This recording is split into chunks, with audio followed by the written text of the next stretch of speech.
নেতা হতে পারে সবাই, কিন্তু ভাই সবাই হতে পারে না। আমাদের হামজা লিডার, ভাই, প্যাশন, ফ্যাশন, ডেডিকেশন, নেম এবং ফ্রেম সবকিছুই তার ভিতরে আছে। আপাতত বাংলাদেশের হয়ে এই মাসে আর কোনো ম্যাচ নাই। নভেম্বর মাসের 18 তারিখে ভারত আসবে বাংলাদেশে। এই ম্যাচ নিয়েই প্ল্যান করে রেখেছি। বাংলাদেশের ফুটবল এখন মন চায় সারাদিন দেখি। বিশেষ করে গত এই হংকং এর ম্যাচটা এত সুন্দর খেলেছে, অ্যাওয়ে ম্যাচ বাংলাদেশ এত সুন্দর ম্যাচ আর কয়টা খেলেছে জানা নেই।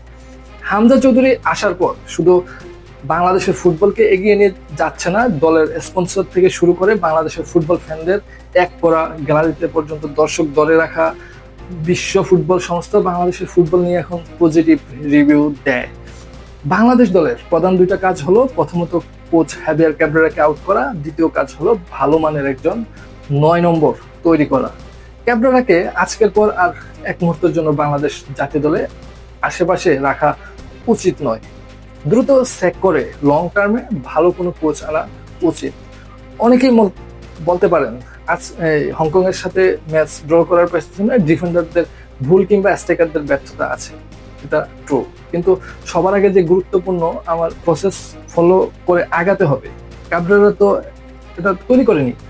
এই যে কোনো নাম্বার 9 না খেলানো, রাকিবের পজিশন কিংবা প্লেইং স্টাইলে ফিক্সড কোনো ভার্সন নাই, জায়ান্টকে অদ্ভুতভাবে তুলে নেওয়া হলো, সোহেল রানার মতো প্লেয়ার দিনের পর দিন চান্স পেয়ে চললো, নেই কোনো ভিশনারি পাস, জাস্ট পা নাড়িয়ে পাস দিলেই তো মিডফিল্ডার হয় না রে ভাই।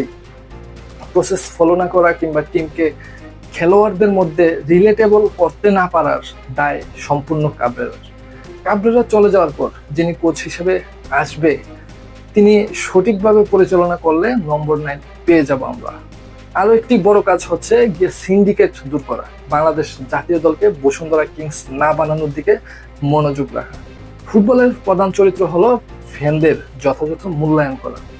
বাফুফের সভাপতি সেই সুযোগ সুবিধা আশা করি ফ্যান ফলোয়ারদের দিবে। টিকিট কাটতে গিয়ে যে হয়রানি হতে হয় এটাকে সহজ পরিসরে ব্যবস্থা করা। হংকং চায় না বাংলাদেশে খেলতে আসছিল, তারা 4 নম্বর গেটে একটি চক্র টিকিট নিয়ে ঘুরতেছিল, 400 টাকার টিকিট 1500 টাকা বিক্রি করে। বাংলাদেশ ফুটবল আলট্রাস এটা জানতে পারে, ওই চক্রকে উচিত শিক্ষাও সেদিন দিয়েছেন। চক্রের হাতে টিকিট কি করে যায়, এটাই তো সিন্ডিকেট। এগুলোর সাথে বড় বড় মামুরাও জড়িত, এদেরকে আইনের আওতায় আনা উচিত। বাংলাদেশ ফুটবলকে এগিয়ে নিতে সিন্ডিকেট ভাঙতেই হবে।